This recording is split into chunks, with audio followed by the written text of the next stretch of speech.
ನಮಸ್ತೆ ಸ್ನೇಹಿತರೆ, ಇವತ್ತಿನ ಕ್ಲಾಸಲ್ಲಿ ನಾವು ಸಂವಿಧಾನ ವಿಷಯಕ್ಕೆ ಸಂಬಂಧಪಟ್ಟಂತಹ ಬಹು ಆಯ್ಕೆ ಪ್ರಶ್ನೆ ಉತ್ತರಗಳನ್ನು ನಾವು ಡಿಸ್ಕಷನ್ ಮಾಡ್ಕೊತ ಹೋಗೋಣ. ನೋಡಿ ಸ್ನೇಹಿತರೆ, ಇವತ್ತಿನ ಕ್ಲಾಸಲ್ಲಿ ನಾವು KAS 1999 ಮಾಡೆಲ್ ಕ್ವಶನ್ ಪೇಪರ್ ನಾವು ಡಿಸ್ಕಷನ್ ಮಾಡ್ತಾ ಇದ್ದೀವಿ. ಸೊ ಈ ವಿಡಿಯೋ ಬಂದು ನಮ್ಮ ರಾಜ್ಯದಲ್ಲಿ ನಡೆಯುವಂತಹ ಎಲ್ಲ ಕಾಂಪಿಟೇಟಿವ್ ಎಕ್ಸಾಮ್ಸ್ಗೆ ತುಂಬ ಯೂಸ್ಫುಲ್ ಆಗುತ್ತೆ. ಸೊ ಅದೇ ರೀತಿ please subscribe cat design in Kannada YouTube channel, right? So and I am Ramesh Chavan. So ಹಾಗಾದರೆ ವಿತೌಟ್ ವೇಟಿಂಗ್ ನಾವು ಇಲ್ಲಿಗೆ ಸ್ಟಾರ್ಟ್ ಮಾಡ್ತಾ ಇದ್ದೀವಿ. ನೋಡಿ ಸ್ನೇಹಿತರೆ, ನೋಡಿ ಮೊದಲನೇ ಪ್ರಶ್ನೆ ಹೀಗಿದೆ: ಭಾರತ ಸಂವಿಧಾನವನ್ನು ಸ್ವೀಕರಿಸಿದ್ದು ಯಾವಾಗ ಅಂತೇಳಿ ಕೇಳಿದ್ದಾರೆ. ನೋಡಿ ಸ್ನೇಹಿತರೆ, ಭಾರತ ಸಂವಿಧಾನವನ್ನು ಸ್ವೀಕರಿಸಿದ್ದು ಯಾವಾಗ ಅಂತೇಳಿ ಕೇಳಿದ್ದಾರೆ. ಸೊ ನಮಗೆ ಈ ವರ್ಡ್ ಮೇನ್ ಇಂಪಾರ್ಟೆಂಟ್, ಸ್ವೀಕರಿಸಿದ್ದು. ಸೊ ಹಾಗಾದರೆ ಆಪ್ಷನ್ಸ್ ನೋಡೋಣ ಸ್ನೇಹಿತರೆ. ನೋಡಿ, 14ನೇ ನವೆಂಬರ್ 1949, 17ನೇ ಅಕ್ಟೋಬರ್ ಅಂತೇಳಿ ಕೊಟ್ಟಿದ್ದಾನೆ. ಅದೇ ರೀತಿ 26ನೇ ನವೆಂಬರ್ 1949 ಆ್ಯಂಡ್ ಕೊನೆಯದಾಗಿ 26ನೇ ಜನವರಿ 1950 ಅಂತೇಳಿ ನಮಗೆ 4 ಆಪ್ಷನ್ಸನ್ನು ಕೊಟ್ಟಿದ್ದಾರೆ. ಸೊ ನೋಡಿ ಸ್ನೇಹಿತರೆ, ಇದಕ್ಕೆ ಸರಿಯಾದಂತಹ ಉತ್ತರ ಬಂದು 26ನೇ ನವೆಂಬರ್ 1949. ಇದು ಸರಿಯಾದಂತಹ ಆಯ್ಕೆಯಾಗುತ್ತೆ. ಸೊ ನೋಡಿ, ನಮಗೆ ಪ್ರಶ್ನೆಯಲ್ಲಿ ಸ್ವೀಕರಿಸಿದ್ದು ಅಂತೇಳಿ ಕೇಳಿದ್ದಾರೆ. ನೋಡಿ, ಸ್ವೀಕರಿಸಿದ್ದು ಅಂತ ಬಂದಾಗ 1949, 26ನೇ ನವೆಂಬರ್ ಇದು ಸರಿಯಾದಂಥ ಉತ್ತರ ಆಗುತ್ತೆ. ಬಟ್ ಜಾರಿಗೆ ಆಗಿದ್ದು ಯಾವಾಗ ಅಂತೇಳಿ ಕೇಳಿದಾಗ 26ನೇ ಜನವರಿ 1950 ಇದನ್ನು ಸೆಲೆಕ್ಟ್ ಮಾಡಬೇಕಾಗುತ್ತೆ. ಸ್ವೀಕರಿಸಿದ್ದು ಮತ್ತು ಜಾರಿಯಾಗಿದ್ದು, ರೈಟ್? ಸೊ ಅದೇ ರೀತಿ ಎರಡನೇ ಪ್ರಶ್ನೆ ಕೂಡ ನೋಡಿ ಸ್ನೇಹಿತರೆ, ಲೋಕಸಭೆಗೆ 2 ಸದಸ್ಯರನ್ನು ಚುನಾಯಿಸಿ ಕಳುಹಿಸುವಂತಹ ರಾಜ್ಯ ಯಾವುದು ಅಂತೇಳಿ ಕೇಳಿದ್ದಾರೆ. ಲೋಕಸಭೆಗೆ 2 ಸದಸ್ಯರನ್ನು, ರೈಟ್? ಸೊ ಆಪ್ಷನ್ಸ್ ಕೊಟ್ಟಿದ್ದಾರೆ: ಮಿಜೋರಾಂ, ಆಪ್ಷನ್ಸ್ ಬಿ ಬಂದು ಸಿಕ್ಕಿಂ, ನಾಗಾಲ್ಯಾಂಡ್ ಅಂಡ್ ಕೊನೆಯದಾಗಿ ನಮಗೆ ಮೇಘಾಲಯ ಅಂತೇಳಿ 4 ಆಪ್ಷನ್ಸ್ ಕೊಟ್ಟಿದ್ದಾರೆ. ಸೊ ಇದಕ್ಕೆ ಸರಿಯಾದಂತಹ ಉತ್ತರ ಬಂದು ನೋಡಿ ಸ್ನೇಹಿತರೆ, ಮೇಘಾಲಯ ಇದೇನಿದೆ ಇದು ಸರಿಯಾದಂತಹ ಆಯ್ಕೆಯಾಗುತ್ತೆ. ಲೋಕಸಭೆಗೆ 2 ಸದಸ್ಯರನ್ನು ಚುನಾಯಿಸಿ ಕಳುಹಿಸುವ ರಾಜ್ಯ ಮೇಘಾಲಯ, ರೈಟ್? ಅದೇ ರೀತಿ ಮೂರನೇ ಪ್ರಶ್ನೆ ಹೋಗೋಣ ಸ್ನೇಹಿತರೆ. ನೋಡಿ, ಅಂತಾರಾಷ್ಟ್ರೀಯ ನ್ಯಾಯಾಲಯದ ತೀರ್ಪಿನ ನಂತರ ಭಾರತ ಒಕ್ಕೂಟದೊಂದಿಗೆ ವಿಲೀನಗೊಳಿಸಲಾದಂತಹ ಪ್ರದೇಶ ಯಾವುದು ಅಂತೇಳಿ ಕೇಳಿದ್ದಾರೆ. ನೋಡಿ ಸ್ನೇಹಿತರೆ, ಆಪ್ಷನ್ಸ್ ಕೊಟ್ಟಿದ್ದಾರೆ.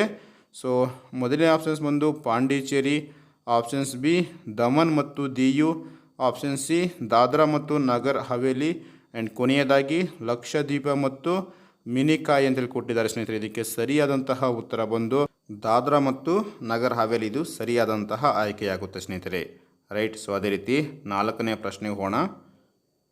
ಭಾರತದ ಸಂವಿಧಾನದ ಈ ಅನುಚ್ಛೇದವನ್ನು ಸಂವಿಧಾನದ ಆತ್ಮವೇ ಆಗಿದೆ ಎಂದು ಹೇಳುತ್ತಾರೆ. ನೋಡಿ ಸ್ನೇಹಿತರೆ, ಭಾರತದ ಸಂವಿಧಾನದ ಅನುಚ್ಛೇದ ಯಾವ ಒಂದು ಅನುಚ್ಛೇದವನ್ನು ನೋಡೋಣ. ಆಪ್ಷನ್ಸ್ ಕೊಟ್ಟಿದ್ದಾನೆ ನಮಗೆ: ಅನುಚ್ಛೇದ 19, ಅನುಚ್ಛೇದ 14, ಅಥವಾ ಸಿ ಬಂದು ಅನುಚ್ಛೇದ 21 ಆ್ಯಂಡ್ ಕೊನೆಯದಾಗಿ ಅನುಚ್ಛೇದ 32.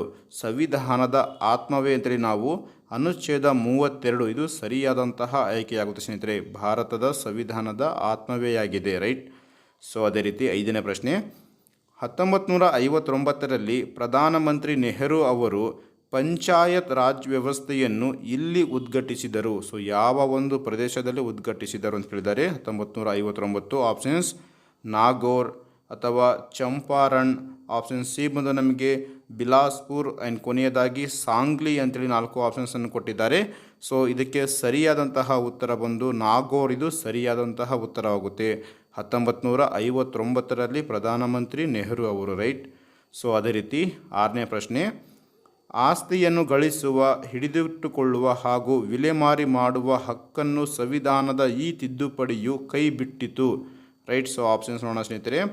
ಸೊ 44ನೇ ತಿದ್ದುಪಡಿಯ ಮೂಲಕ ಇವನು, ಅದೇ ರೀತಿ 42ನೇ ತಿದ್ದುಪಡಿ, 35ನೇ ತಿದ್ದುಪಡಿ ಆ್ಯಂಡ್ ಕೊನೆಯದಾಗಿ 45ನೇ ತಿದ್ದುಪಡಿ ಅಂತೇಳಿ ಕೊಟ್ಟಿದ್ದಾರೆ. ಸೊ ಹಾಗಾದರೆ ಇದಕ್ಕೆ ಸರಿಯಾದಂತಹ ಉತ್ತರ ಬಂದು 44ನೇ ತಿದ್ದುಪಡಿ ಇದು ಸರಿಯಾದಂತಹ ಆಯ್ಕೆಯಾಗುತ್ತೆ. ಸೊ ಅದೇ ರೀತಿ ನೆಕ್ಸ್ಟ್ ಪ್ರಶ್ನೆ ಹೋಗೋಣ ಸ್ನೇಹಿತರೆ, 7ನೇ ಪ್ರಶ್ನೆ. ನೋಡಿ, 7ನೇ ಪ್ರಶ್ನೆ ಹೀಗಿದೆ: ಸಂಸತ್ತಿ ಕಾರ್ಯಕಲಾಪವನ್ನು ನಡೆಸಿಕೊಂಡು ಹೋಗುವುದಕ್ಕೆ ನಿಗದಿತವಾದಂತಹ ಕೋರಮ್ ಎಷ್ಟು ಅಂತೇಳಿ ಕೇಳಿದ್ದಾರೆ. ನಿಗದಿತವಾದಂತಹ ಕೋರಮ್, ರೈಟ್?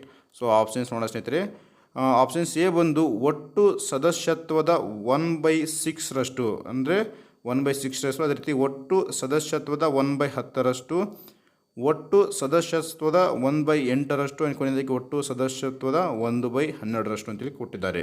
ಸೊ ಇದಕ್ಕೆ ಸರಿಯಾದಂತಹ ಉತ್ತರ ಬಂದು ಆಪ್ಷನ್ಸ್ ಬಿ ಆಗುತ್ತೆ, ಒಟ್ಟು ಸದಸ್ಯತ್ವದ 1/10, ರೈಟ್? ಅದೇ ರೀತಿ 9ನೇ ಪ್ರಶ್ನೆ: ಪ್ರತಿಯೊಂದು ರಾಜ್ಯವು ಒಂದು ಲೋಕ ಸೇವಾ ಆಯೋಗವನ್ನು ಹೊಂದಿರಬೇಕು ಎಂದು ಸಂವಿಧಾನದ ಈ ಅನುಚ್ಛೇದವು ನಿಗದಿಸುತ್ತದೆ, ರೈಟ್? ಆಪ್ಷನ್ಸ್ ನೋಡೋಣ: 301(1) ಅನುಚ್ಛೇದ, ಅಥವಾ ಆಪ್ಷನ್ಸ್ ಬಿ ಬಂದು 324ನೇ ಅನುಚ್ಛೇದ, 316ನೇ ಅನುಚ್ಛೇದ, ಕೊನೆಯದಾಗಿ 317ನೇ ಅನುಚ್ಛೇದ. ಸೊ ಇದಕ್ಕೆ ಸರಿಯಾದಂತಹ ಉತ್ತರ ಬಂದು ಆಪ್ಷನ್ಸ್ ಎ, ಇದು ಸರಿಯಾದಂತಹ ಉತ್ತರವಾಗುತ್ತೆ. ಸೊ ಅದೇ ರೀತಿ 9ನೇ ಪ್ರಶ್ನೆ ಹೋಗೋಣ ಸ್ನೇಹಿತರೆ. ನೋಡಿ, ವಿಧಾನಸಭೆಯಲ್ಲಿ ಧರ್ಮವನ್ನು ಆಧರಿಸಿ ಒಂದು ಸ್ಥಾನವನ್ನು ಮೀಸಲು ಹೊಂದಿರುವಂತಹ ರಾಜ್ಯ ಯಾವುದು ಅಂತ ಕೇಳಿದ್ದಾರೆ. ಸೊ ವಿಧಾನಸಭೆಯಲ್ಲಿ ಆಪ್ಷನ್ಸ್ ನೋಡೋಣ. ಸಿಕ್ಕಿಂ, ಮಿಜೋರಂ, ಜಮ್ಮು ಮತ್ತು ಕಾಶ್ಮೀರ ಮತ್ತು ನಾಗಾಲ್ಯಾಂಡ್ ಅಂತೇಳಿ ಕೊಟ್ಟಿದ್ದಾನೆ, ರೈಟ್. ಸೊ ಇದಕ್ಕೆ ಸರಿಯಾದಂತಹ ಉತ್ತರ ಬಂದು ಸಿಕ್ಕಿಂ, ಇದು ಸರಿಯಾದಂತಹ ಉತ್ತರವಾಗುತ್ತೆ. ಸೊ ಅದೇ ರೀತಿ 10ನೇ ಪ್ರಶ್ನೆ ಹೋಗೋಣ. ಸರ್ಕಾರಿ ಆಯೋಗ ನೇಮಕವಾಗಿದ್ದು ಈ ಕೆಳಕಂಡ ವಿಷಯದ ಬಗ್ಗೆ ವ್ಯವಹರಿಸುವುದಕ್ಕಾಗಿ. ಸರ್ಕಾರಿ ಆಯೋಗ, ರೈಟ್. ಆಪ್ಷನ್ಸ್ ನೋಡೋಣ. ಕೇಂದ್ರ ಮತ್ತು ರಾಜ್ಯಗಳ ನಡುವೆ ಹಣಕಾಸಿನ ಹಂಚಿಕೆಯ ಬಗ್ಗೆ, ಅಥವಾ ಕೇಂದ್ರ ಮತ್ತು ರಾಜ್ಯಗಳ ಸಂಬಂಧ. ಆಪ್ಷನ್ ಸಿ ಬಂದು ನ್ಯಾಯಾಂಗದ ಪುನರಾವಲೋಕನ, ಆ್ಯಂಡ್ ಕೊನೆಯದಾಗಿ ಸಂವಿಧಾನದ ಪುನರಾವಲೋಕನ ಅಂತ ಕೊಟ್ಟಿದ್ದಾನೆ. ಇದಕ್ಕೆ ಸರಿಯಾದಂಥ ಉತ್ತರ ಬಂದು ಕೇಂದ್ರ ಮತ್ತು ರಾಜ್ಯಗಳ ಸಂಬಂಧ, ರೈಟ್. ಸೊ ಅದೇ ರೀತಿ ಇವತ್ತಿನ ಕೊನೆಯ ಪ್ರಶ್ನೆ, ಸಂವಿಧಾನದ 79ನೇ ತಿದ್ದುಪಡಿಯು ಸೊ ಇದಕ್ಕೆ ಸಂಬಂಧಿಸಿದೆ. ಪರಿಶಿಷ್ಟ ಜಾತಿ ಮತ್ತು ಪರಿಶಿಷ್ಟ ಪಂಗಡ ಅವರ ಒಂದು ಮೀಸಲಾತಿಯನ್ನು 10 ವರ್ಷದವರೆಗೆ ವಿಸ್ತರಿಸುವುದು. ಅದೇ ರೀತಿ ಕೇಂದ್ರ ಮತ್ತು ರಾಜ್ಯ ಶಾಸಕಾಂಗಗಳಲ್ಲಿ ಮಹಿಳೆಯರಿಗೆ ಸ್ಥಾನವನ್ನು ಮೀಸಲಿಡುವುದು. ಆ್ಯಂಡ್ ಆಪ್ಷನ್ ಸಿ ಬಂದು ಮತದಾನದ ವಯಸ್ಸನ್ನು ಇಳಿಸುವುದು. ಆ್ಯಂಡ್ ಕೊನೆಯದಾಗಿ ಪಂಚಾಯತ್ ರಾಜ್ ಕಾರ್ಯನಿರ್ವಹಣೆ ಅಂತೇಳಿ ನಮಗೆ 4 ಆಪ್ಷನ್ಸ್ ಕೊಟ್ಟಿದ್ದಾನೆ.